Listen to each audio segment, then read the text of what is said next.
Welcome to the Three Championship Drive podcast on YouTube, hosted by me, Lance Caporossi. Follow me on X at Lance Caporossi, the same way you see it spelled on the screen.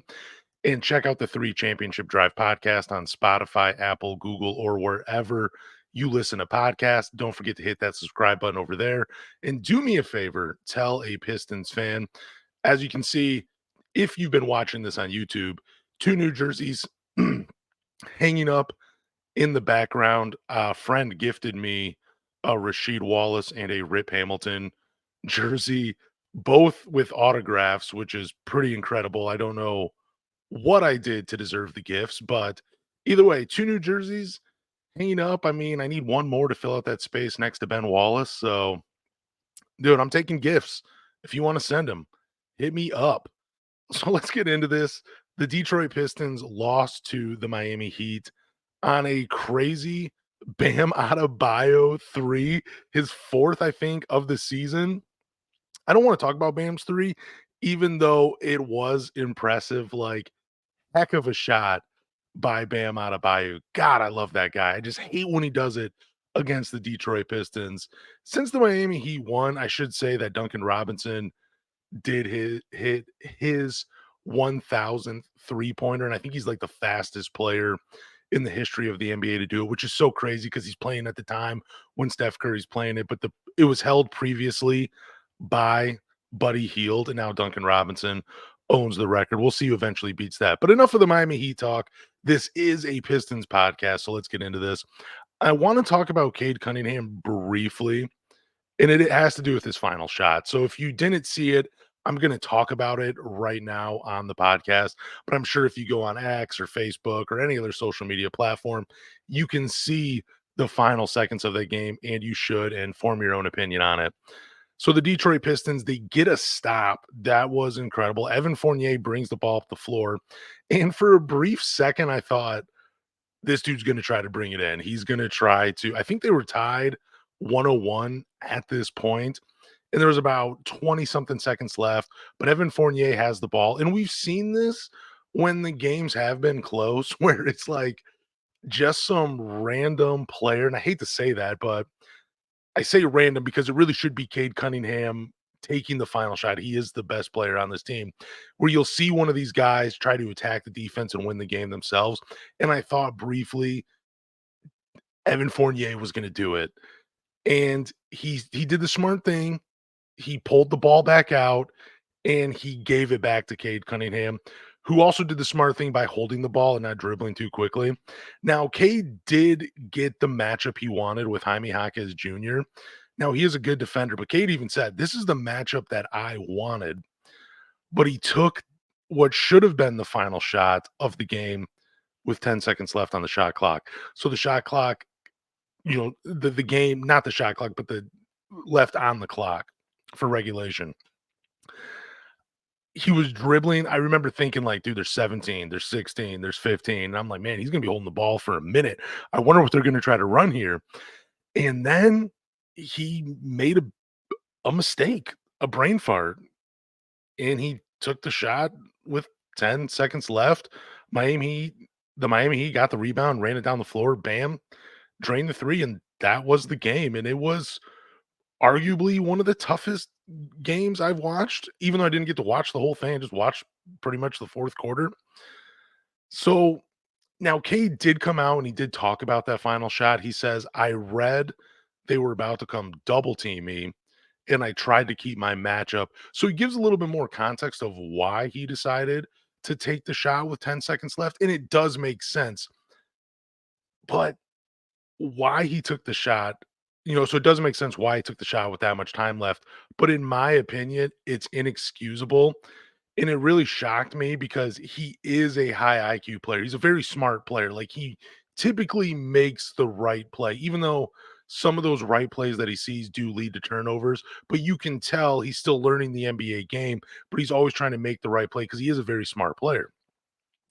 I guess, like, how I view him as a player doesn't allow him to make mistakes, and that's why I say it's inexcusable, because the expectations, how smart of a player he is, And it just seems like when he's described that way and he's talked about as a player with just this high IQ, you would think like, how are you making a brain fart on the floor? Like you've been in these moments before.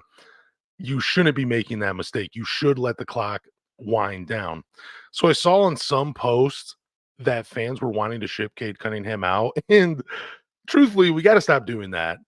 He's the guy. He's the franchise, and even though his career is short and the season has been long, he has done enough where you should believe in him as a fan. We just need to get better pieces around Cade Cunningham where it truly opens up his game. Like I have no questions anymore whether Cade is the guy or not. Now, I do think you still need like another legit scorer around him, and that will eventually come. Who knows what will be? I mean, unless like a SAR develops a jumper and he takes that next step, maybe Jaden Ivey becomes more consistent, or maybe they find someone in free agency or in a trade. They eventually need to get that next level scorer paired alongside Cade Cunningham. That will truly open things up for him.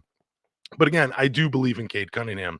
I know a lot of fans were irritated with Monty Williams. Like, honestly, what's new? I mean, it seems like every game this dude makes a mistake where we're all posting about it and we're all talking about it. And it's honestly just kind of funny. And it's like been one of my favorite parts of the season.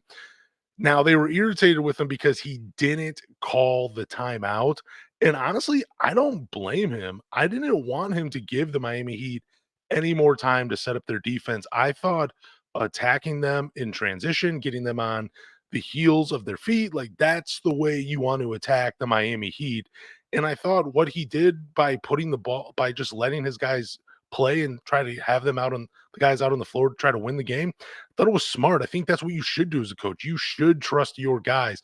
Like you're obviously working on stuff in practice for those moments. And even though the shot came early with too much time left, it was the right shot. I didn't like Monty Williams' answers during the press conference after the game where he said, I'm not going to basically I'm not reading the quote in front of me, but he basically says I'm not gonna blame Cade for that possession because we wouldn't be talking about it if the shot went in, and that's not true. I think we all if the shot had fallen in with that much time left, we all would have been excited, but we all would have been worried like, "Well, you left too much time on the floor." And I think that's a very teachable moment for Cade Cunningham, and I hope Monty talks to him about it. I hope he talks to him about, like, the importance of just letting the clock wind down and saving that shot for the absolute final seconds of the game because you don't want to put the team like the Miami Heat, who were just, the reigning Eastern Conference champions. Like, you don't want to put him in position to win the game, which is exactly what happened. So I disagree with Monty Williams that he's not going to harp on Cade Cunningham about the final possession. You definitely should go be a coach. Go be a coach to Cade Cunningham and coach him up so that shot doesn't happen again, even though at some point it probably will, because even veterans like Jamal Murray make the same mistake from time to time. But that's enough about Cade Cunningham and the Pistons. Again, I didn't get to watch the full game. I pretty much just watched the fourth quarter. I think it was like 7 minutes left. I did think it was interesting though, and I will talk about this on a future podcast because it goes along with something else, that Jaden Ivey did not play at all in the fourth quarter. And apparently he didn't play the final 18 minutes of the game. And man, I'm starting to get worried, even though I have talked about Jaden Ivey, how he's one of the guys, one of the core four that I do believe is the easiest to replace because you can go out and find scores. You can go find guys that have a more consistent jump shot. You can go out and find guys that are more consistent game to game. And that's something Jaden Ivey has to work on. But I do think it's telling that, maybe the Detroit Pistons maybe they're out on Jaden Ivey. And I'm going to save this topic for a later podcast, but it is something I'm thinking about that maybe there is a move in this offseason where they potentially ship Jaden Ivey out for another player because he does have issues with consistency. The fit with him and with Cade is, still a little awkward between those two, and there's still too much rawness to his game for me really just to believe that those two and I know I keep flip-flopping on this, like, I keep going back and forth, whether they're, like, going to be the next great backcourt for the Pistons or not, but I really do lean towards, Jaden Ivey being the guy that's out between the core 4. I definitely think Cade and Asar are locks where they're not going to be traded at all, like, they're gonna be here for a while, I truly believe that. So I do wanna look back on the Simone Fontecchio trade, and the reason I wanna look back on this because in his 15 games, I think he's played 16 now, but I only have stats for for his first 15 games. So in 15 games with the Detroit Pistons, Simone Fontecchio is averaging 15.6 points per game, 4.1 rebounds, 1.7 assists per game, zero point 0.9 steals per game with shooting splits of 48, 43.6. We'll call it 44 because I love to round up on this podcast, and 84 from the line. Heck of a trade by Troy Weaver.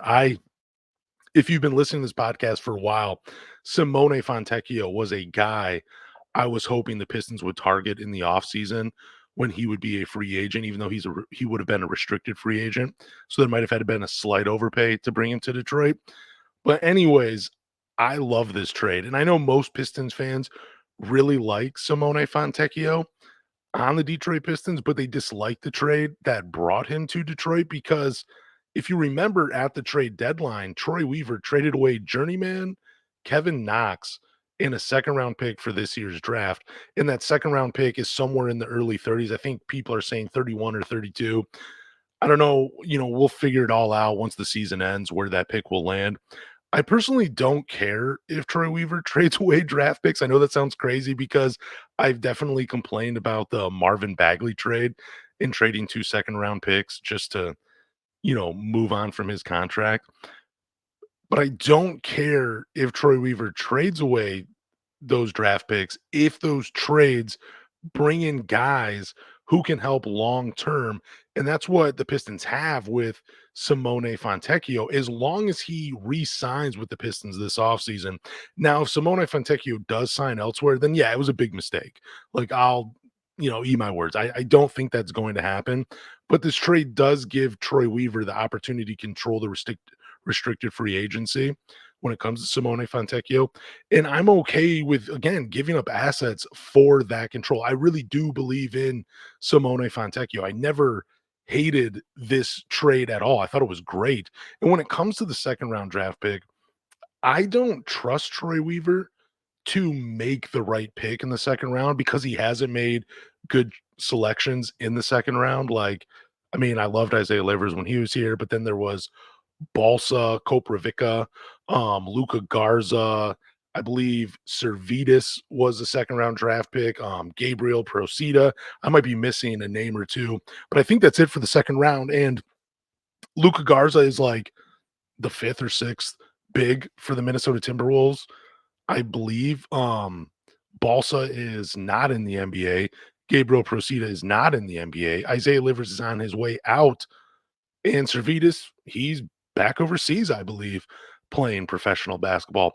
So again, I don't care if, a second round pick is just tossed in a trade as long as it brings someone back that's going to be here because I don't trust Troy Weaver to make the right pick in the second round. I think he's very good at identifying talent when it comes to, lottery picks and, the occasional late round pick like he found in Marcus Sasser.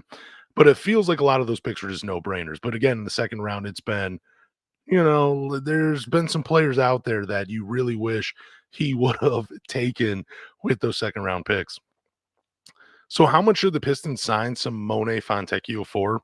So, I got into this a little bit on X earlier in the day, and I said if you could sign him for 3 years and 36 million, that would be a great contract. But it seems like it might be an underpay, and I do believe he will get more than that.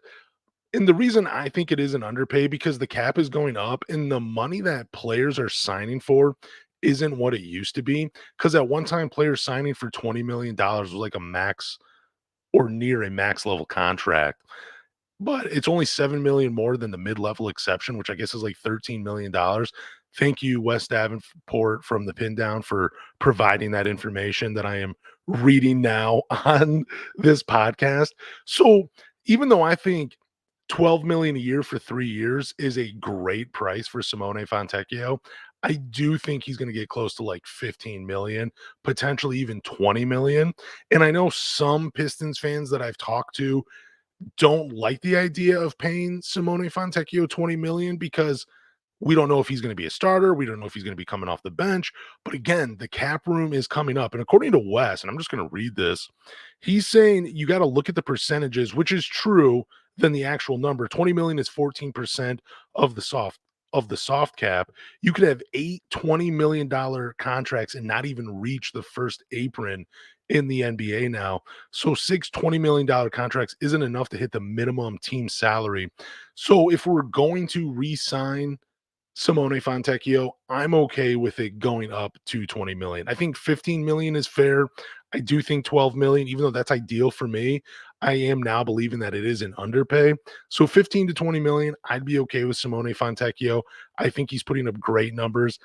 I don't know if he'll average 15, 16 a game next season because I do expect the Pistons to do some stuff in the offseason. So those numbers might go down a little bit. But as long as he keeps the shooting stroke and he keeps hitting close to 44% of his threes, 20, 15 to 20 million, that is more than fine with me. I have no problem with that. I really do love Simone Fontecchio's game. I think he's just such an asset to the Detroit Pistons. Like, I mean, it's kind of weird too because like we've had a couple of off seasons with Troy and there's been minimal, you know, bringing in players that have made this roster better. He seems to me like he has to see what he's done first in order to figure out how to fix it. And I think that's why he brought in Simone Fontecchio, where, after like 50 games, he's like, holy crap, we need some shooting on this team. Let me go find someone that can provide it. And that's what he got in Simone Fontecchio. It just seems like he's more of a reactive GM than being able to look ahead and make the right choices based on whose personnel is. But maybe I don't know. Again, I'm just hosting a podcast. Those are just my thoughts on Troy Weaver. So I do have a bit of news that I want to talk about, and that is Taj Gibson has signed with the Detroit Pistons for the remainder of the season. And this might be the best decision the Pistons have made in quite some time. I don't know what Taj Gibson is doing in practice when it comes to working with James Wiseman, Duran, Isaiah Stewart, really just mainly James Wiseman because he's been playing so much better. But whatever he's been doing, it has been working. And I seriously hope the Pistons bring Taj Gibson back next year. I really hope, whether he's a player, whether he's on the coaching staff, just something, please bring him back because these guys have been improving with him. But then it also makes you wonder, like, how has James Wiseman looked better in like the 10 days Taj Gibson has been here? Like, what is the coaching staff doing with these guys? And how come it hasn't worked? Or maybe it has worked. It's just taken up till this point.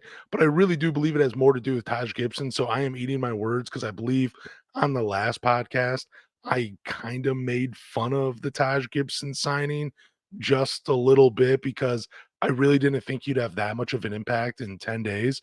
And I definitely was called out on it because he has had an impact. Like, the Pistons have won a few more games since he's been signed. And I really do hope, again, he's going to be here for the remainder of the season. I just hope he's here again next season. And I also hope that's like not the only move the Pistons make. Like, hey, we're going to bring Taj Gibson back for next year, but we're going to keep all whatever. Because I believe if they were to do that, it'd be incredibly dumb. But also at the same time, I believe the Pistons would be penalized if they don't use any of their salary cap. But that's just a crazy situation. I don't think that's actually going to happen. But yeah, Taj Gibson signed with the Detroit Pistons for the remainder of the season. It's been an incredible hire. That's what I'm going to call it because I think he's more of a coach than a player at this point. And it really goes to show us as fans how important it is to have veterans on the team that have experience because that wealth of knowledge is being passed down to the young guys. I always used to think like, man, if you just had a bunch of young dudes on the team and let them grow together in like, 4 or 5 years, these guys are going to be taking over the league. It does not work that way. Like, even though basketball is a game, there's just all these minor details that veterans can help with. And this is again has been proven it. So even if the Pistons like don't go and get the big fish this offseason, like we all expect them to do, I do hope that they still surround Cade, Jaden Ivey, Asar Thompson, Duran Stewart, Fontecchio, Sasser with veterans that have a wealth of experience with them. I really do hope they do that. Like again, if you're not going to sign the big name guy, just bring in a bunch of these veterans that are going to help these guys learn the NBA game. That is what I hope happens if they don't bring in the big name. But I do think they'll bring in, I shouldn't even say big name. I do just hope that they bring in some better players that help this team win some games because I cannot do another season of just all this losing. But who am I kidding? I'm still going to watch as many Pistons games as I can, win or lose, because I'm just that kind of fan that I guess loves to be tormented by their favorite team, just like everybody else that listens to this podcast and watch the Pistons.